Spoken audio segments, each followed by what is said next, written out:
on the celebration of the 50th anniversary of the March on Washington. I'm here with a number of people on the commission who were appointed by Mayor Gray to help us rally the troops, to get Washington on the move, to get out for this march this year. And so we are happy to have them all here. And one of the reasons why I wanted to do this today on cable television is because I want the city to know who these people are and to be able to know how hard we're working, and also to join us. The way we're going to get this done is that everybody has to find a way not only to get themselves there, cancel whatever appointment you had, your hair appointment, your barbershop, your gym, don't go to the casino that weekend. Stay here with us and march. And don't start making excuses, because, these excuses, that happened back in 1963. A lot of people you talk to now, they didn't march because it was too hot. They didn't march because it was too cold. They didn't march because somebody told them not to march. Well, heck, if they didn't march, somebody had to march for them, Joe. So now you can march for yourself. And also, let me just say, this is going to be my theme throughout this. I'm a grandparent now. This is a teachable moment for your children and your grandchildren. If you're a grandparent, this is a teachable moment for your children and your grandchildren. You ought to be able to bring your children and your grandchildren out to march with you this year. And if you don't march, this is August, tell them if they don't march with you this year, they ain't going to get nothing for Christmas. Sometimes you got to put a little skin in the game. Right. Or tell them they're going to get more for Christmas if they march with you, because you got to give them something, because you got to do. But I'm just saying that we have to make this personal to some extent. We have to say to our church, I'm a member of this church, I want my church members to march with me. And I'm a member of this fraternity, my fraternity members. And I'm a member of this family, so we're family members. So I wanted to say that. And then I want to introduce the members of our panel. But before I do that, we have a council member here with us. This committee was appointed by Mayor Vincent Gray. It is supported by the council chairman Mendelson, and all of the council members ex officio. One of the council members is here with us this morning, Council Member Tommy Wells, and I'm going to let him say a couple of words, and then, because he has to go, take care of some other business that he's working on very hard these days. But I'm going to have him say a couple of minutes before he leaves. Council Member Wells. Thank you, the Honorable Frank Smith. Thank you for your role and your leadership in this great march. Let me say that this is the 50th anniversary of one of the most important events in our nation's history, in our nation's journey towards justice. And the role of Washington, D.C. has two major roles that are extremely important. First, we must be the host to the nation, that people will be coming from all across the country to once again celebrate, commemorate, and be a part of the March on Washington. And our city must be the host and help it be so successful so that the whole nation sees what we can do as a city in terms of our stewardship of the nation's capital. But the second thing is that the issues of the March on Washington brought up, the work is not done. The second part is that we have more work to do as a city in terms of social justice and equity, whether it be the achievement gap of our children, the disparate arrest rates of those related to small amounts of drugs or just related to just the arrest rates to begin with, and certainly the economic gap between the haves and the have-nots that has gotten so much greater. So the march is not done for our own city. So the March on Washington is extremely important, that we are a great host city, but we can't forget that the March for Justice is not done in our own city, and we must continue that.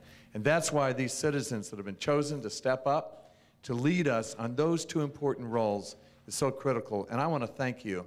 As an elected official on behalf of the City Council, you've stepped up as citizens to not only do a civic duty, but to teach us, lead us, and really be in the community to help our city be a fabulous host to the nation, and also to teach and help lead our own citizens. Thank you for doing this. I know that you're going to be called on for an incredible amount of time, talent, and treasure for you to do this, and thank you on behalf of the leadership of your city.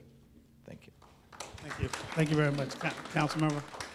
Okay, now we're going to go next to the vice chair of this committee. I'm the chairman. The vice chairperson of this committee is our former council chair, Councilwoman Linda Kropp.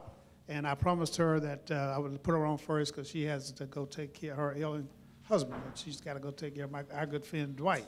And so I wanted to do that, but she came here to be with us this morning because this is important to her, and I wanted her to say a few words to us before she goes. Councilwoman Linda Crop. Thank you so very much, Mr. Chairman.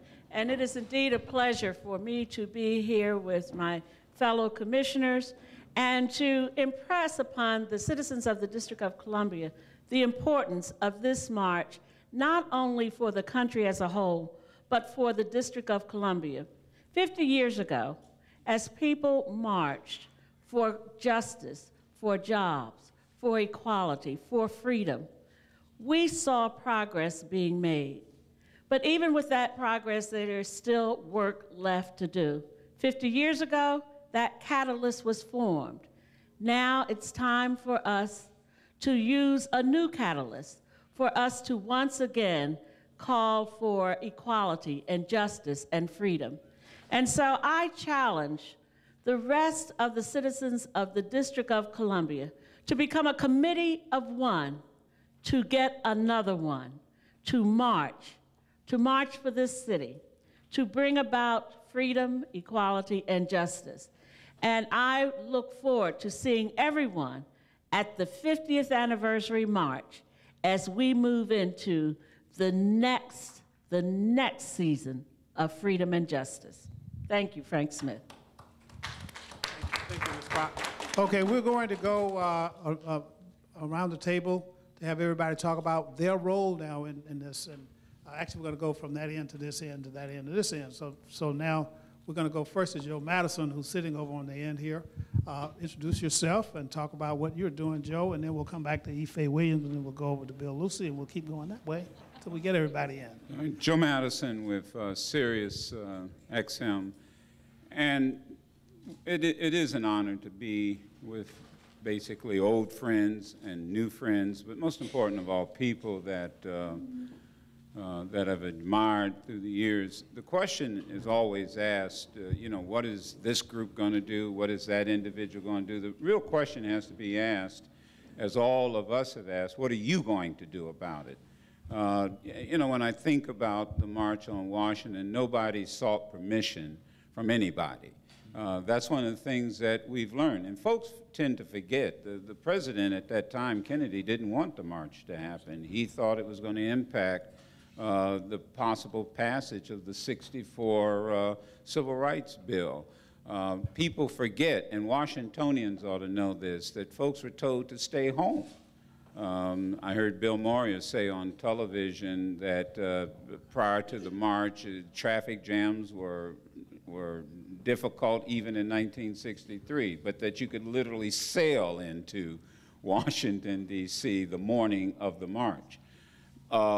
My role, very simply, and I'll make this very brief, is to get on this radio we call Sirius XM every morning to a national audience, to let them know what many of them don't know, that, and this is very important, most people around the country, they do not know that Washington, D.C.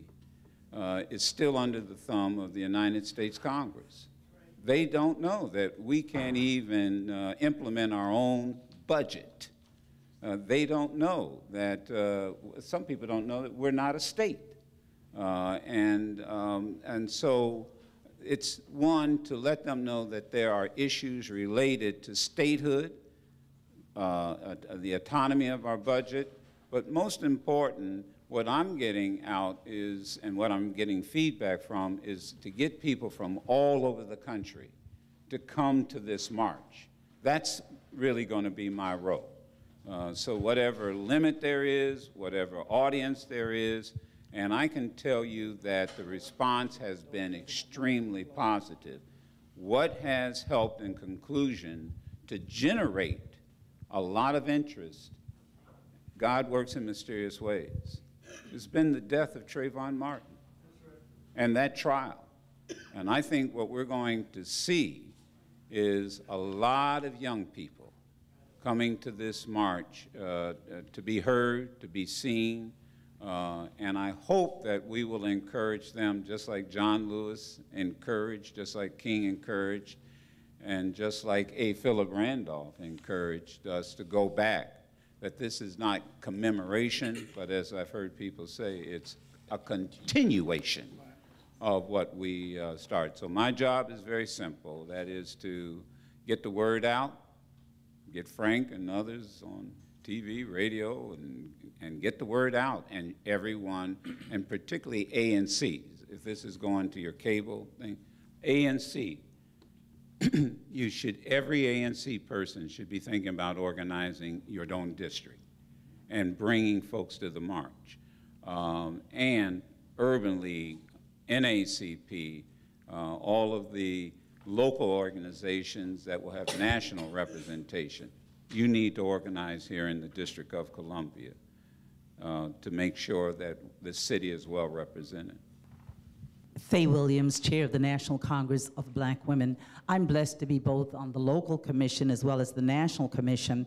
I have a local chairperson, Johnny Scott Rice, who is organizing, getting flyers out, sending out emails, talking with members here locally. But we also have members in Maryland and Virginia and other places where we pass information on to them and ask them to get it out. We're blessed to have about 12 chapters in Florida.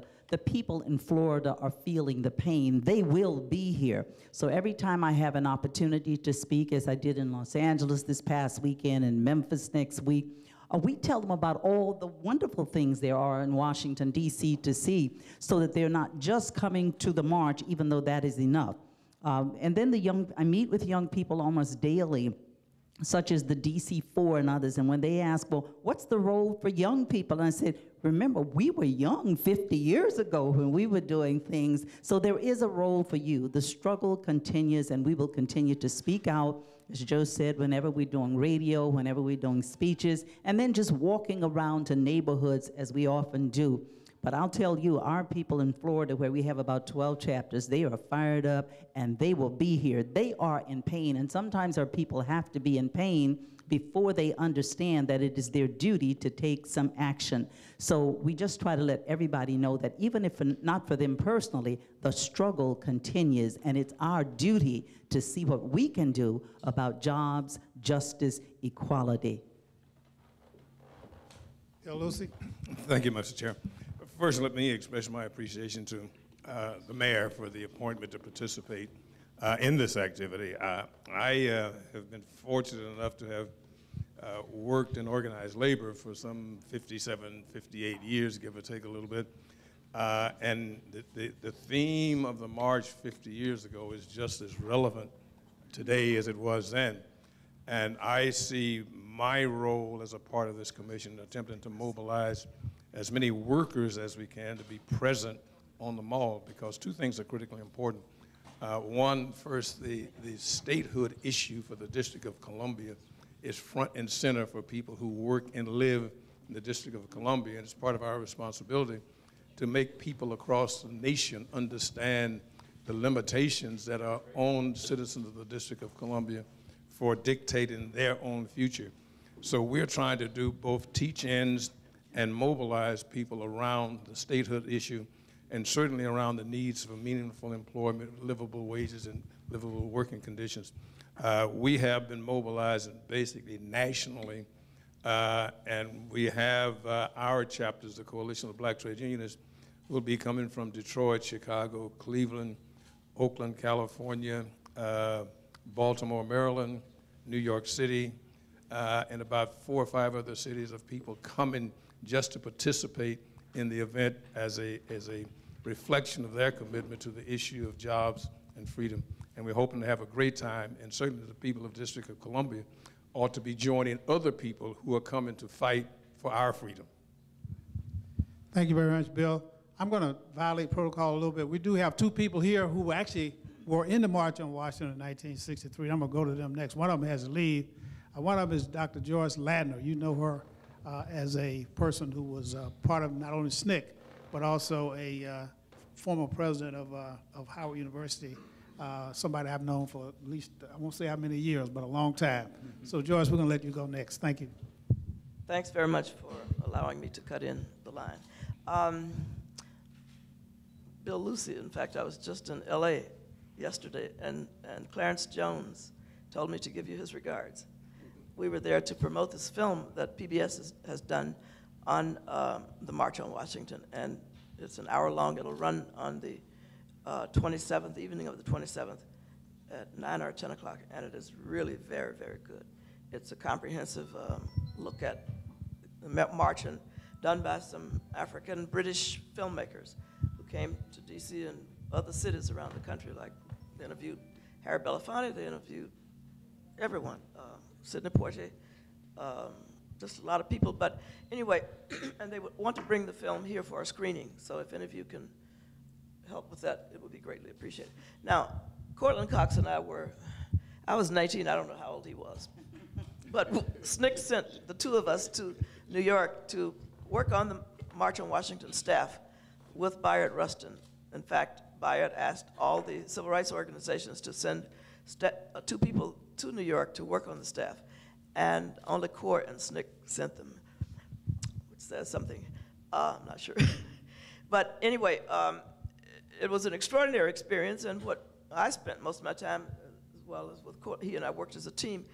We raised money to bring people from the South, but we also tried to make sure that as many, not only people from the Deep South, like Ms. Hamer and others, were able to come and to see that their struggle was not just a local or Southern struggle, but it was a national one. But we also made sure that we got as many young people there as possible. And I think we're the 2 people who have sort of direct links to Bayard, and I cannot emphasize enough how much I certainly learned from him that I still use today. But also, just being around Mr. Randolph, this tremendous old man, A. Philip Randolph, and the others, and we never imagined that we wouldn't succeed in bringing a lot of people to D.C. And I think that we feel the same way today, that 50 years later, we're still alive and kicking, and that a lot of people from D.C. will turn out. So I will do all that I can to assist with that. And I just moved back to D.C. from Florida, so I'm glad to be home. Bye.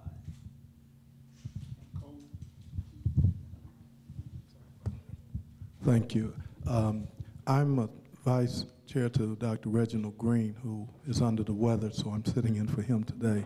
But I want to say I'm compelled to participate because as a little youngster, out of Chicago, Reverend Clay Evans, there were churches that would not let community meetings occur if Dr. King showed up. Dr. King showed up at the church. I never will forget his voice.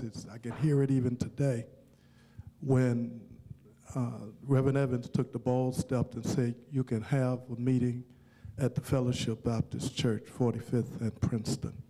As a result of that, Mayor Daley, Richard Daley, would not allow him to get the loans necessary to complete a building project that he had.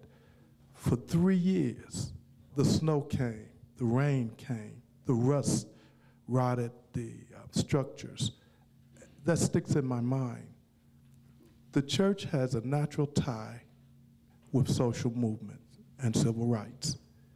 Dr. King introduced to us a new language when he talked about Amos and justice rolling down like a mighty stream. The church, we're going to encourage the church. We've got over 600 names. I'm on several committees with interfaith groups of all nationalities, not just the Baptist, the Pentecostal, but the Jewish groups. We're going to be reaching out to all of them and say, come, let us reason again, as Isaiah said. And so we're looking forward to work with Dr. Smith and this group, these colleagues, so that we can get the church involved. The church will set the spirit. The church is going to convict the conscience, and we're ready to march. We got a lot to march about. Affirmative action, voter rights, defunding of scholarships. We got a lot to march about, to take away food stamps for Head Start. We got a lot to march about. Got my shoes ready, and we're ready to march. And I'm going to get every clergy person I can to join us. My name is Bernard Demchuk from the George Washington University. And Reverend, that was an important story. Small footnote in history that was so important on how we support each other to move forward. Thank you for that. My job for Dr. Smith and Chairman Kropp and these commission members is to try and help the universities mobilize. As such, I am not going to take my 5 minutes. I'm going to give 2 minutes each to 2 students. So behind me are 2 students that I'm going to turn the mic over to. They are Kwesi Ajaman, who just graduated from GW as a history major and a specialist in African American history. And secondly is Reginald Greer, who is a recent graduate of Georgetown University, and he specializes in history and government. And I'm going to ask first Kwesi if he'll say a moment about what he's doing to mobilize students. Hi, first I just want to say thank you, everybody. Thank you for the opportunity, especially Dr. Smith, Chairman, and all the other board members. So really quickly, 50 years ago, everyone here was my age, roughly, give or take 1 or 2 years. You know, could have been older, could have been younger. And someone earlier made a big point about getting the youth activated, getting them involved, and I will say that's what Reggie and I are really here to do. We're kind of here to just support the board and kind of take the ideas that they're churning, they're developing, and getting it out to the youth. So really quickly, what we want to focus on with our initiative as young people is unfinished business. So 50 years ago, there was this movement for jobs, for freedom, for civil rights, and that's still occurring. But I would say that with my generation, some things that we want to focus on is we still want freedom, we still want civil rights, but we also are talking about education. We're also talking about gun violence. We're also talking about LGBTQ rights. We're also talking about loans. You know, there's so many new issues. So I would just wrap it up really quickly by just saying that we're planning on doing this through social media. That's what's a little bit exciting about our new movement, is that we're taking some of these ideas and we're trying to get it out to people in Florida, people in Texas, maybe some people from all around the world. And we just started with the Twitter, with the Instagram, with the Facebook, with a website, and we're really excited about being part of this committee. I'm gonna pass it on to Reg, and he's just gonna fine-tune it. Good afternoon, or good morning still. My name is Reggie Greer, and I am not a Washingtonian by birth, but I am by choice. And so I am really happy that Chuck Hicks, who heads up the organizing committee, he'll speak in a moment, and Jerry Clark, who heads up the volunteers committee, brought me on. I am, along with Kwesi, working with social media, so I have a few usernames to give you so you can go and follow our pages for the committee. First is Facebook. That is DC hosts the 50th anniversary of the March on Washington. And then the Twitter handle is @MarchOnDC50. And some hashtags that we're gonna hope to have trending here soon. Hashtag March for DC, hashtag MOW 2013, hashtag March on Washington 50, and hashtag Dream at 50. I'll close by saying we have a really talented group of social media professionals and activists and college and high school students who will be working throughout the rest of the month to bring a lot of local events happening around the march, as well as the national events. Thank you.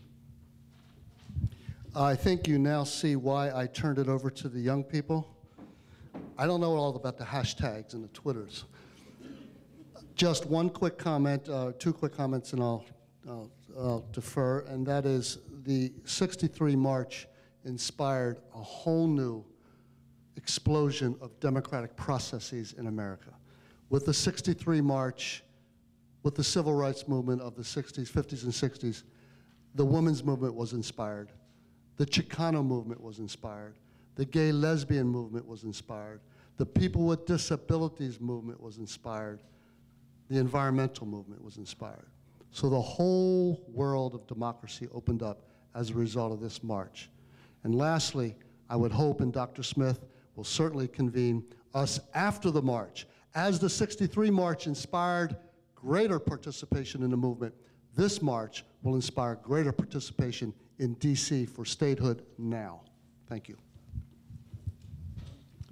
Okay, thank you, Bernard. Jerry Clark.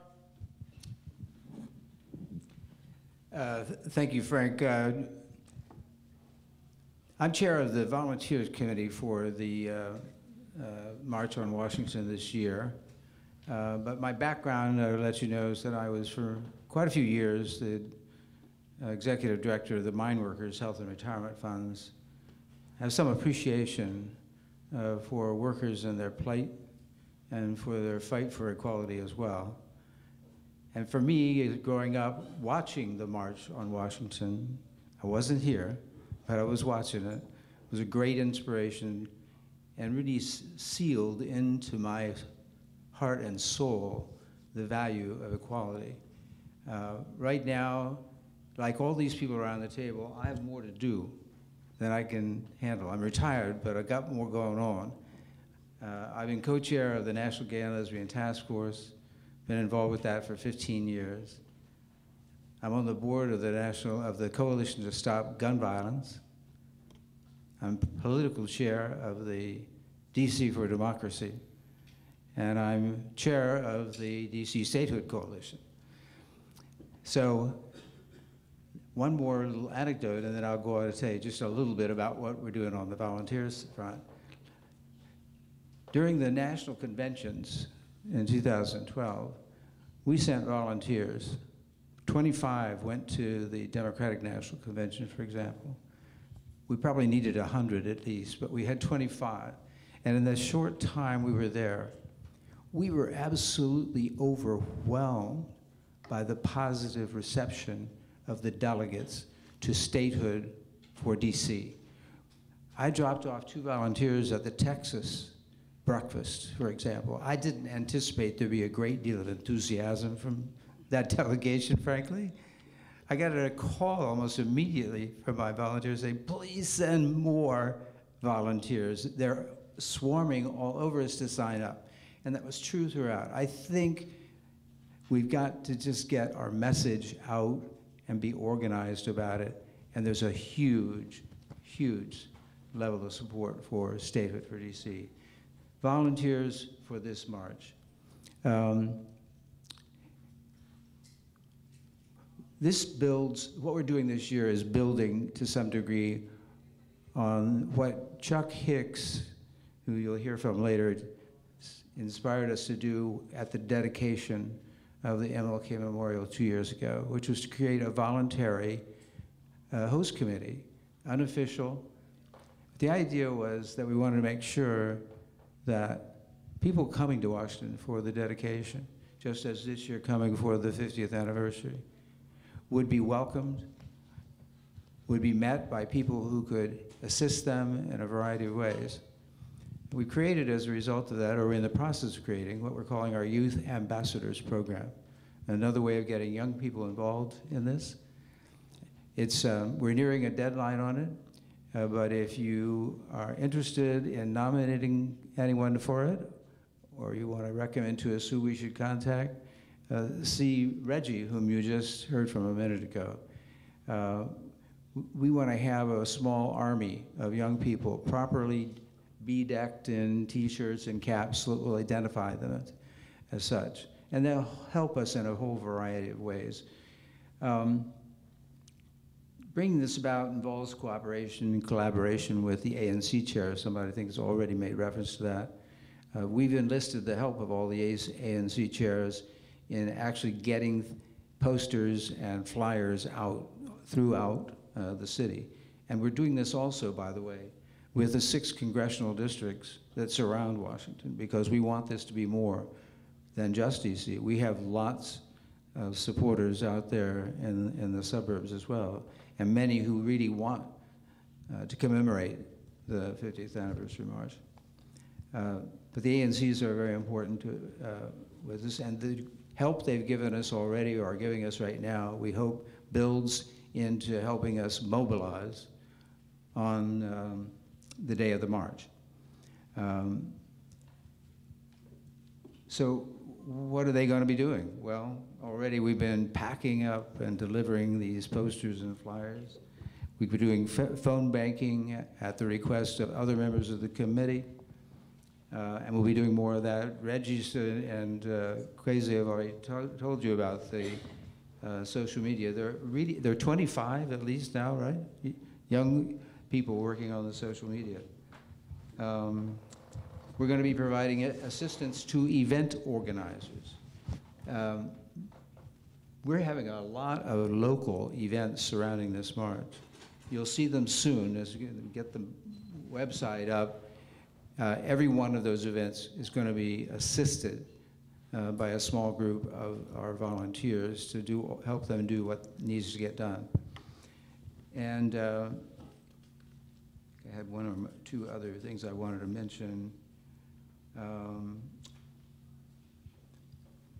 No, those are really the important things. I did want to note that Frank Wilds and Joyce Latner are also helping with this committee, and Steve Glaudet is supporting us in every way that he can. Okay, thank you. Thank you very much. Judith? Yes, thank you, Dr. Smith. I'm Judith Terra. I have the great privilege and honor of chairing the Commission for the Arts and Humanities for the District of Columbia, and I'm deeply honored to have been asked by the mayor to serve on this extremely distinguished commission. It's a very special moment for me, who was old enough to be at the march. I was at Emory University at the time, not able to be here, but I have an uncle who drove up from Florida to be at the march in 1963.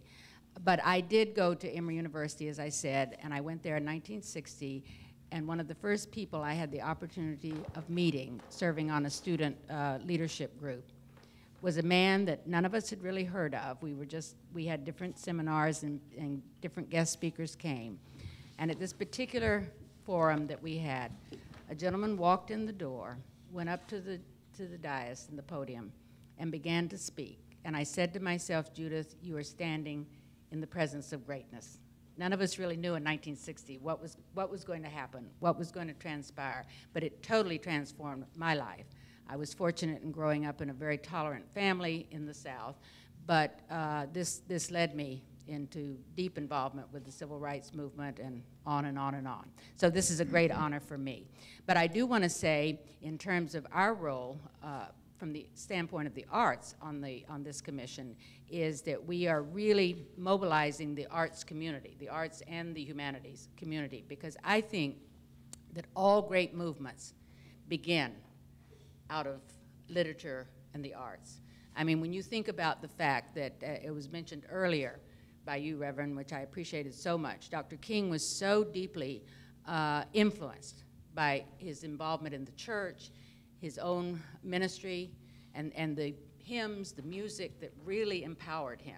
We shall overcome. I mean, we have to just remember that these are the things that impact on a whole culture, and it makes it possible because people are deeply influenced, not just by the hymns, but by the art that they see, by the artists who come forward, Romaine Bearden, all the great black artists that have come forward, and by the great writers. And we are planning to do a number of events during this period of time which involve the arts. We're going to start out on the 10th of August with a major concert. I think they call it the Polo Grounds. It's right across from the Martin Luther King Memorial. It's going to be quite exciting. It's called Reflections on Peace, From Gandhi to King.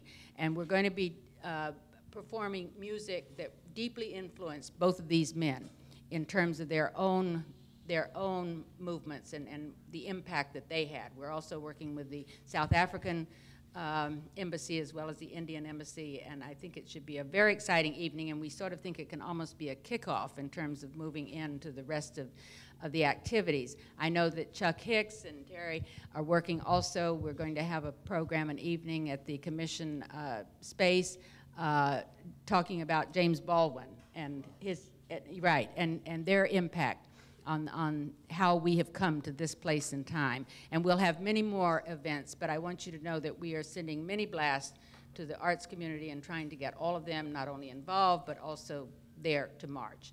And so I'm finding it terribly exciting, and I think it's going to be a great day in the morning, right?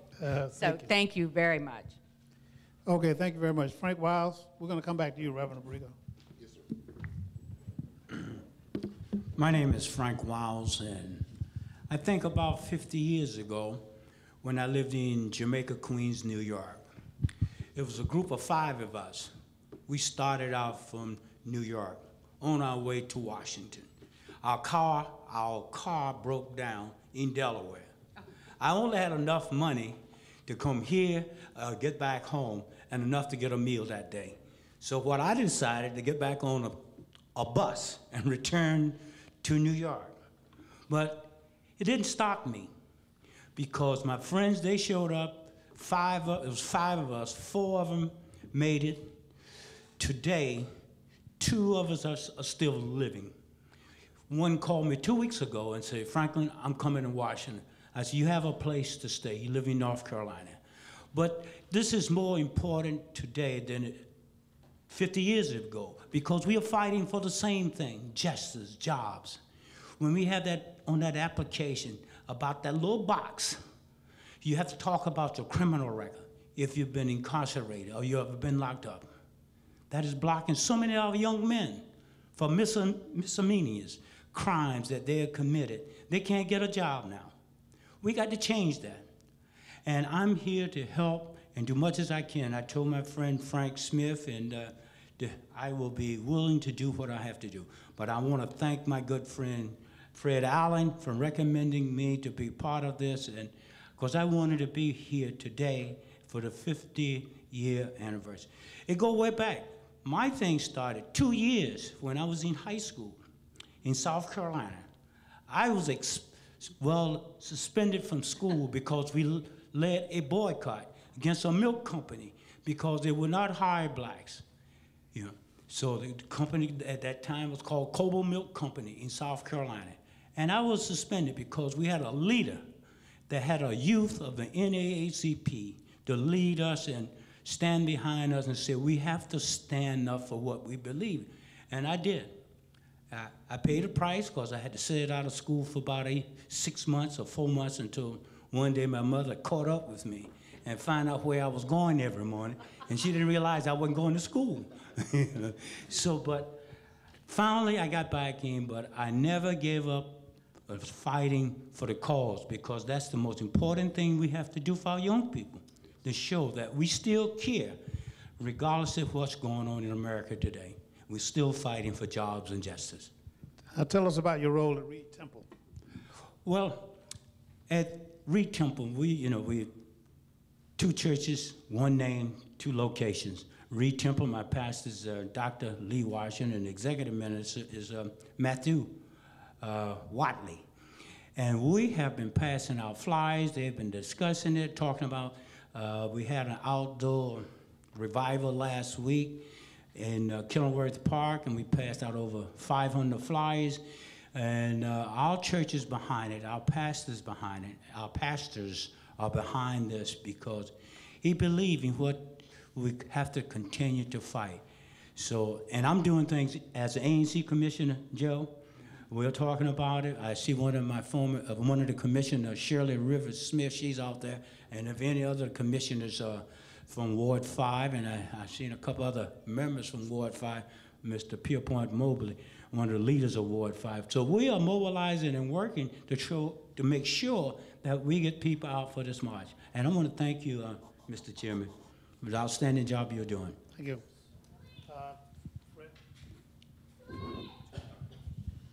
Good afternoon.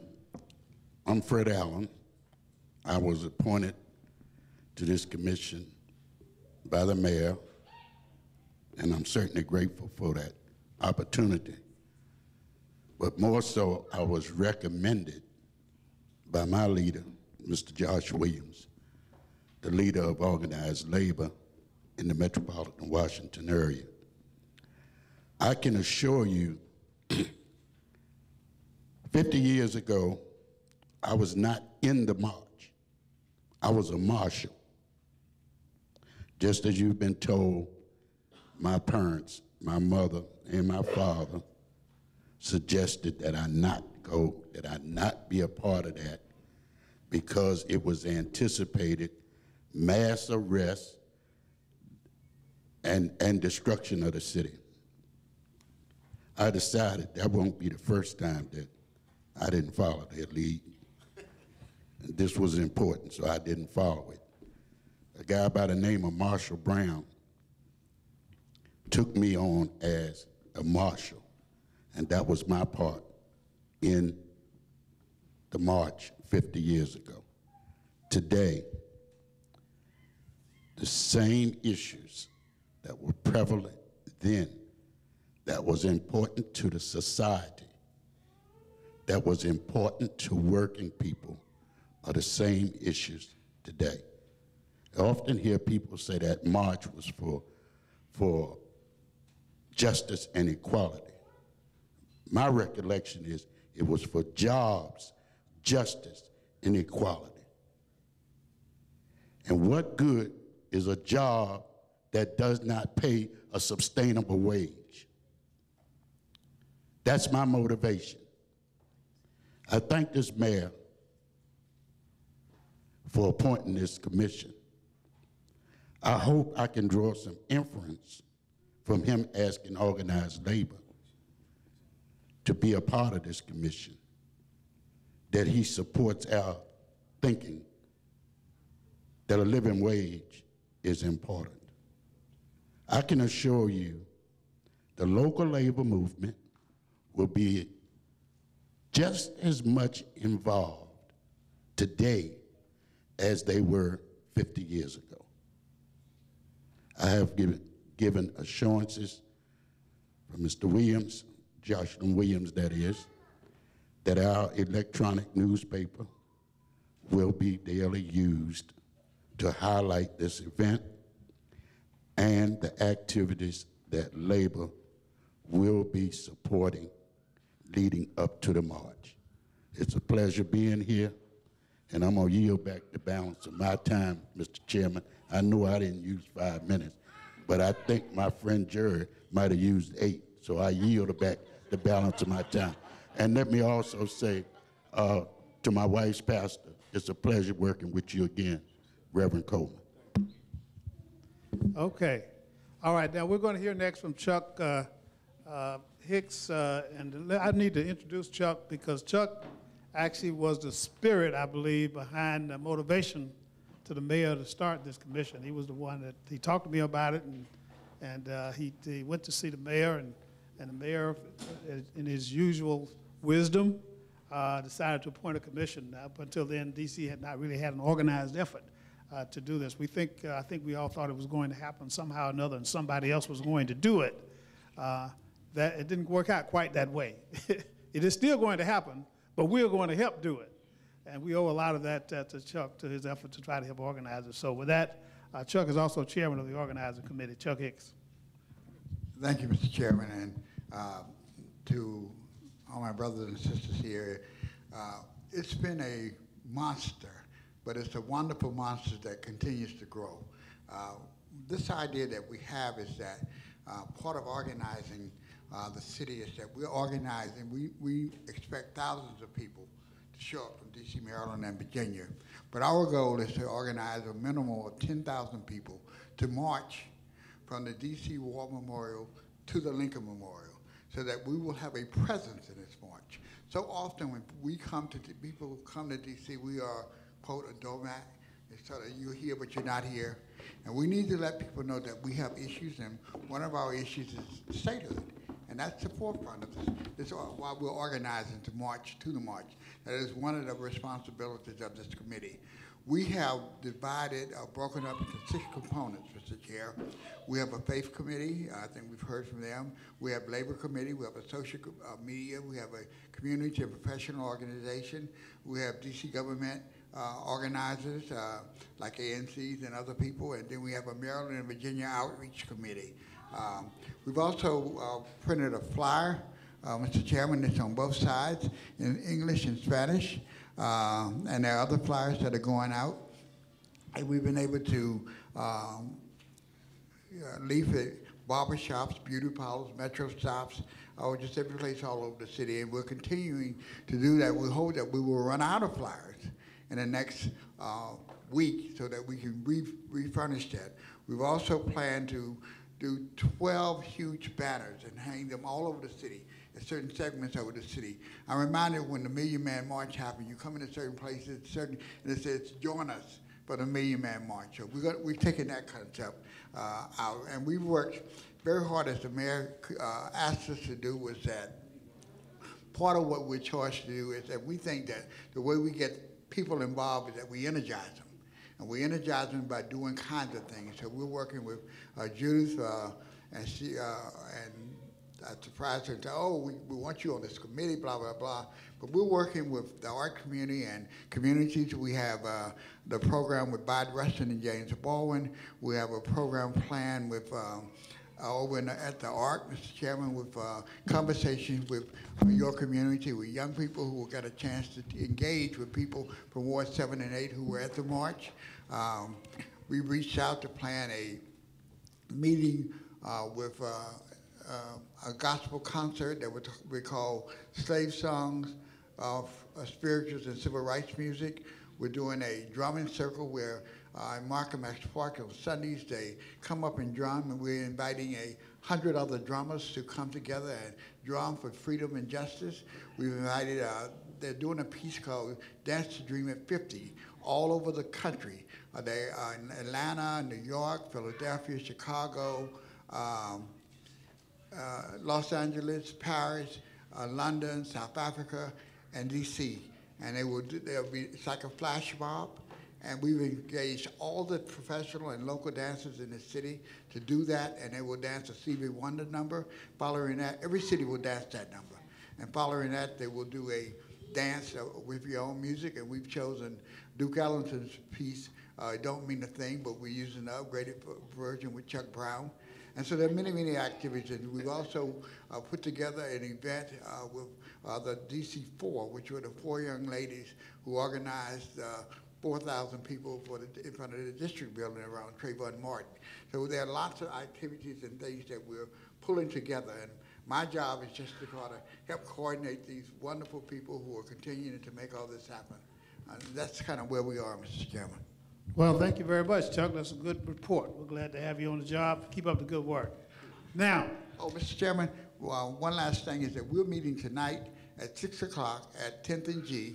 That's our Boots on the Ground Organizing Committee. For anybody who wants to be a part of this or want to get flyers or need to do anything or have ideas about programs, all of that. And of course, we're going to produce that brochure, which is a keepsake about all the activities and events and things that are happening and places that are important in DC. That also will be out that the volunteer committee will have. Okay. Thank you very much, Chuck. Now, we have 2 other members of this committee, Anise Jenkins and Kenlo. And I don't know why she's not up here on the stage. Anise, can you come up now? We're going to hear from Anise Jenkins first. You all know her from the Statehood in DC program. And then following her, Anise Jenkins, we're going to hear from Pastor Abrigo, who is the chairman of the DC National Action Network Committee. That's the local chapter of Reverend Al Sharpton's group. That's organizing. They are also organizing locally here in Washington, D.C., the same as we are. And I wanted to also say that following this, from this point forward, we are going to do some things together that will enhance both of our jobs. He and I had a long conversation about this yesterday, and I think we worked out this so we can make it happen. But first we're going to hear from Anise Jenkins and Free DC. We know what she stands for because we can look at her red cap. She wears it all the time. If there's one person in DC who has put some boots on the ground for DC statehood, it's Anise Jenkins. She's everywhere all the time, and we're glad to have her on this committee. Well, thank you, Mr. Chairman. I want to thank you for appointing me to the committee under your own auspices. My name is Anise Jenkins. I'm Executive Director of Stand Up for Democracy in DC Coalition, otherwise known as Free DC. We are a continuation of the Free DC movement, which started under Dr. James Foreman and former Mayor Marion Barry to continue the fight for equal rights for DC residents, particularly statehood, so that we become the 51st state. We are organizing a statehood rally at the DC War Memorial to be start at 9 a.m. at the DC War Memorial.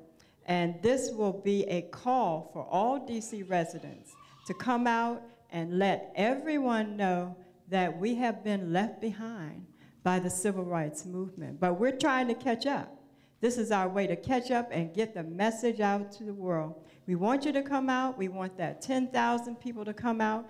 We will have a drum call. We're going to have a call for people to come to D.C. D.C., Maryland, Virginia, let's get together. Let's make this exciting. We're going to have exciting speakers. We'll have performers.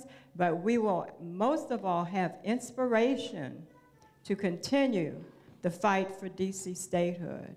We intend to have entertainment. We're going to have speakers, but we want to have a lot of music, drumming, and anything that's going to get your heart rate going and get you interested and mobilized to march from the D.C. War Memorial to the Lincoln Memorial that morning, August 24th, Saturday at 9 a.m. We want you to join us. Thank you. Okay, Pastor Brigo. Good morning, everyone. Thank you, Dr. Smith, for your kind invitation and for being so humble as to allow us to work together, because you are a distinguished resident of the state of District of Columbia, and I said the state of District of Columbia, and well, state and district shouldn't probably be in the same sentence, but you're a distinguished member of the state and a seasoned civil rights worker, and so I thank you for allowing, me as a novice to participate and to learn from you. Reverend Sharpton has given us the instruction to mobilize in the greater metropolitan area 100,000 people. We have two offices in D.C.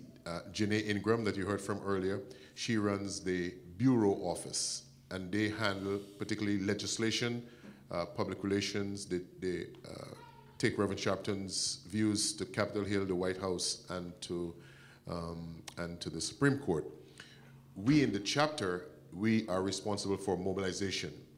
Mobilization sounds like a big word, but it simply means moving people from one place to another. So we have been tasked with moving people from wherever they are into the Lincoln Memorial on the 24th. However, there are some process steps that we use to make that happen. One of those process steps is every Tuesday, we meet with clergy leaders. And Dr. Coleman, if you're ever available, until the march, we're meeting every Tuesday at Shiloh Baptist at 10 a.m. With clergy leaders and with community leaders. But Reverend Sharpton said on the conference call on Monday that the clergy has been left out of the civil rights movement, out of the leadership, from advising the leadership, and he wants to restore that. So clergy are critical to what we do going forward. It's not that the clergy is the only critical factors, but Reverend Sharpton wants clergy to advise, to be present, and to be prominent in this movement. The second thing is we're mobilizing volunteers. I have set a goal of 500 volunteers that are mobilized by National Action Network, and we meet for that every Thursday at Metropolitan Baptist on M Street. So, say again? Sorry, Metropolitan AME. There's so many Baptists up here, they have my mind. Metropolitan AME on 9th Street. M Street, sorry, M Street.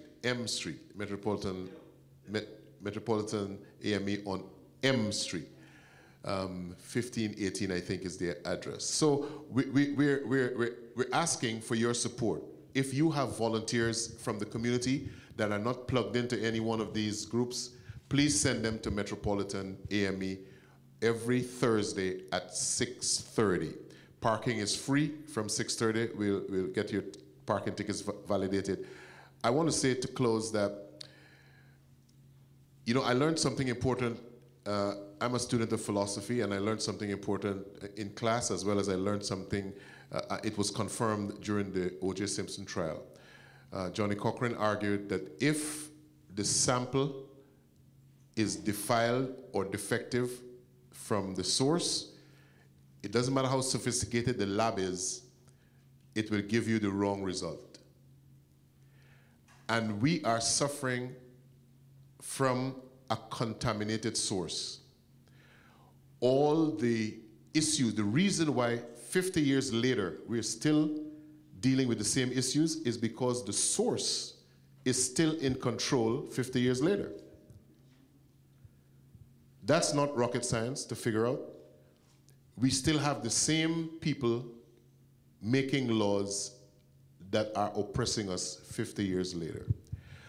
So this gives a special emphasis to our voting rights. This is why our voting rights are under attack.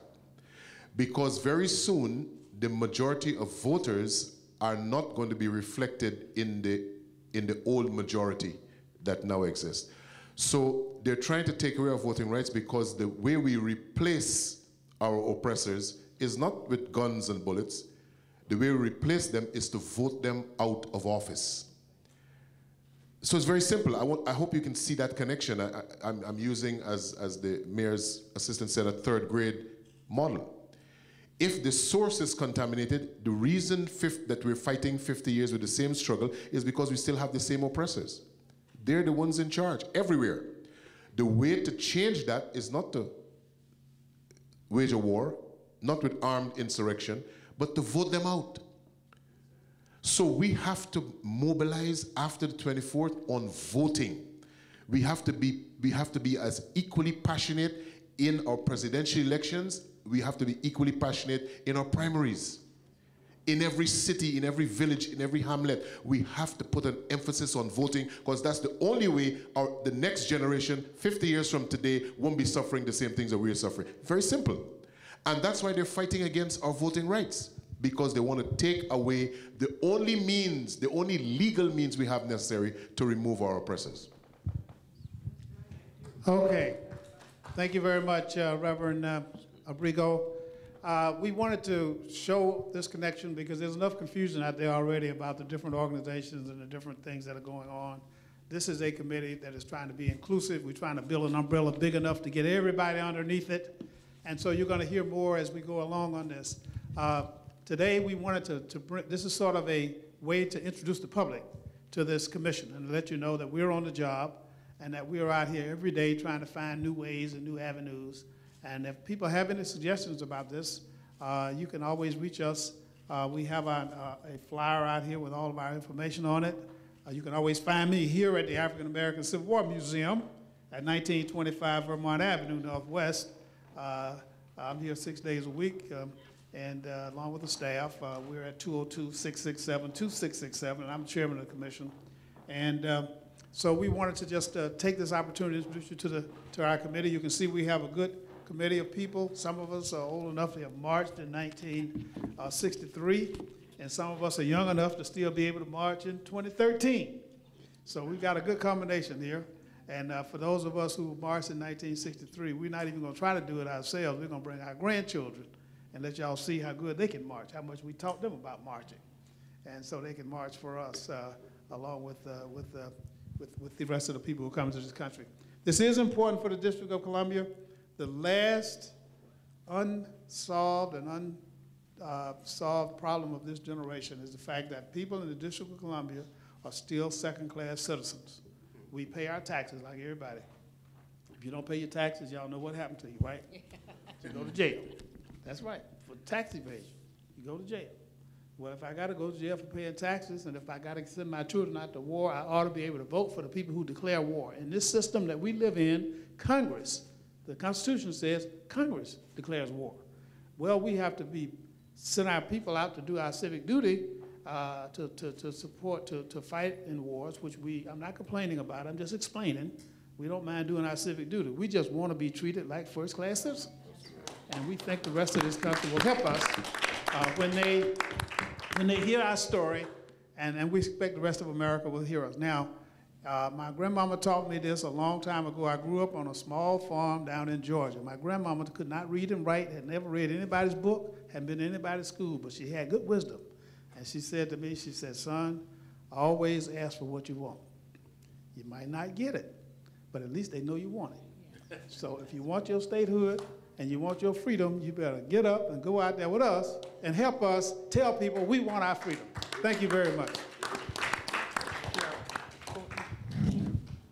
One question. That was the last word.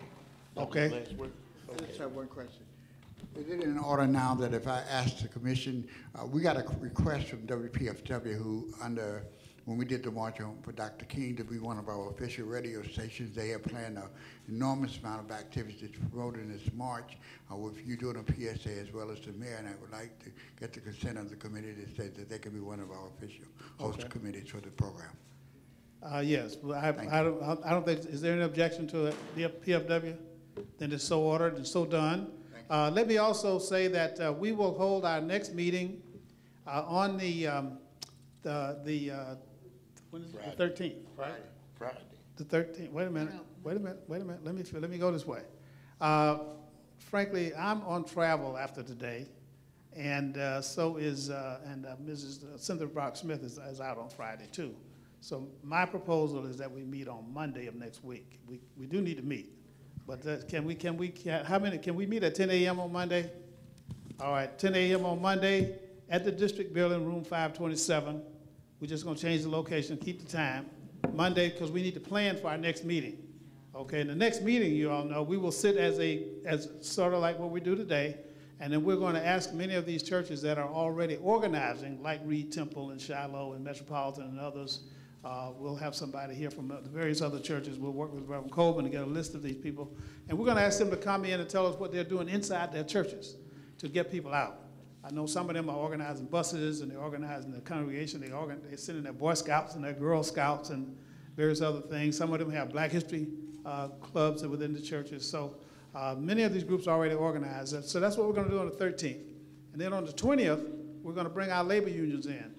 We're going to bring in all the locals, 25 and local 20 and local 400 and all these locals, and ask them to talk about what they're doing within their organizations.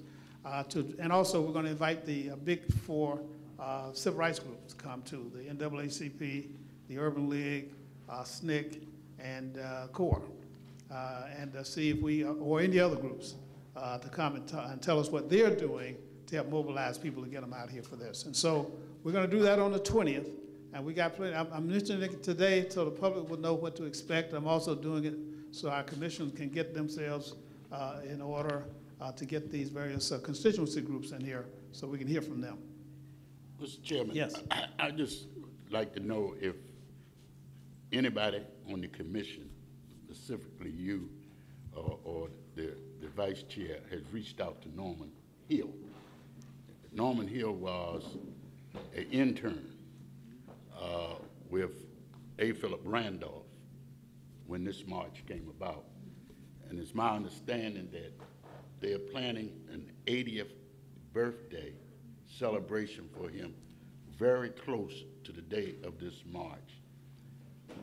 I know we've invited in the past some folks that had input and did something significant with the first march.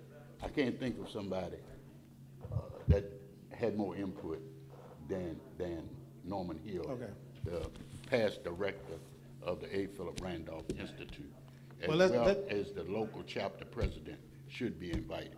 Well, let us reach out to him and see if we can get him or maybe one of his representatives to come. We certainly want to get somebody here from the A. Philip Randolph Institute to talk about what they're doing at the same time. So we're going to bring in a list of, and you can work together to get more people invited. But we want to give them a chance to talk about what they're doing, because as they speak, and this is all going to be done under the auspices of cable television, so that it'll be broadcast throughout the region. So people who, if they haven't heard about it by word of mouth, they haven't heard about it in church or in their labor union meeting, maybe they'll hear about it on the air. So we're doing all the things that we can do to get this message out as much as we can, so we can build this crowd up, so the world will know that D.C. wants its first-class citizenship rights, the right to vote for our officials, to represent us in the Congress, and also to have a state government here in the district. Okay, thank you very much, and have a good weekend.